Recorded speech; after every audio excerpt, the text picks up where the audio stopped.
and talk about legal and regulatory forces. When we look at laws, obviously laws consist of legal provisions, and various organizations will try to have an impact on shaping new legislation. And they'll also try to have an impact sometimes through lobbying and so forth to have some laws repealed or in some way altered. Obviously, the legal provisions have an impact on the outcome of what actually happens and the real effects in terms of what really happens on business practices.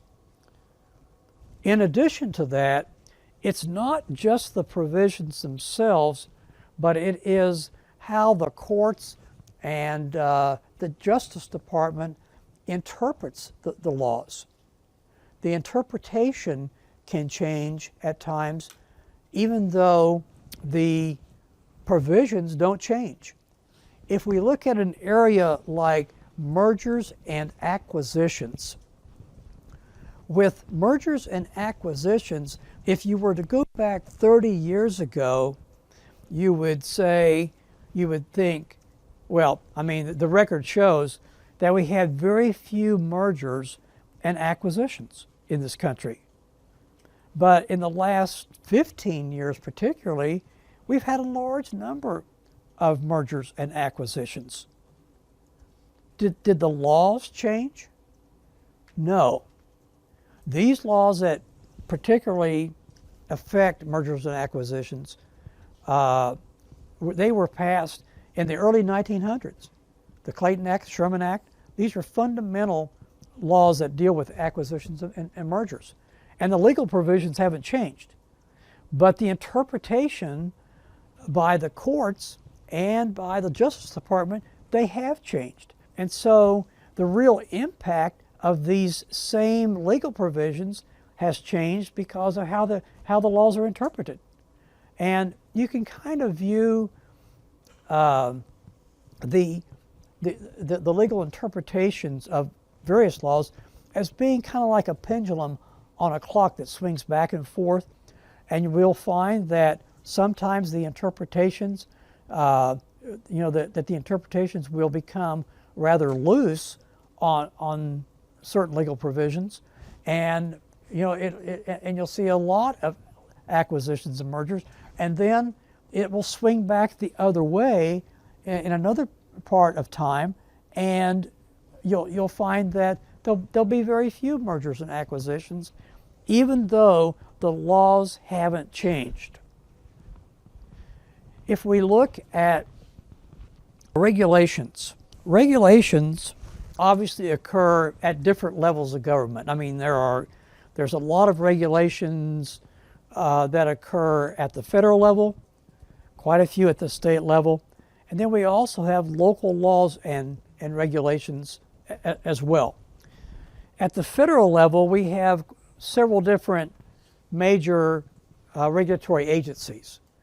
The one that affects business practices quite a bit is the Federal Trade Commission, and they make and enforce regulations because they've been enabled to do that by certain laws that have been passed.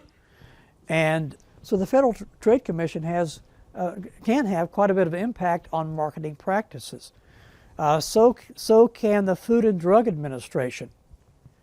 The regulations that they have certainly affect the marketing of foods and pharmaceutical products.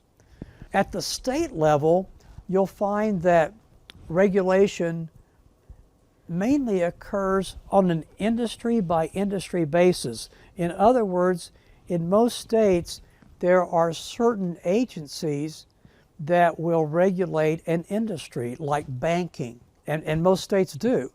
And states will have an agency that will regulate the sale of insurance, and another agency that regulates the sale of real estate. And you'll find that in many states Most states, there's an alcohol beverage control board that regulates the sale of alcoholic beverages. So at the state level, you'll see a lot of regulation, and it's done by these state agencies that focusing on a particular industry. Now at the local level, there are certainly local ordinances, or you can call them ordinances or laws or regulations that have an impact on certain types of marketing practices. For example, cities vary on what can be sold door to door. In some cities have very strict laws that tightly regulate door-to-door sales. How did we get these laws? Were they passed because consumers needed them? No, probably they were passed because local sellers wanted them. You know, if you are a local merchant, you don't like someone coming in from the outside and selling products door to door. You know, you want to be able to sell things in your retail establishment. So these laws were not necessarily passed to protect consumers. They were passed to protect local retailers. Some are rather strict, and in some of these strict cities, not much can be sold door to door. Now, in some cities, they may be more generous and allow a lot of things to be sold door to door, but for certain products, you may have to get a license to sell it. And then, of course, there are some towns and cities where the ordinances are fairly loose and not very restrictive. Clearly, though, regardless of how strict it is, local organizations can certainly have children sell things door to door. Soccer candy, fruit cakes, all that kind of thing.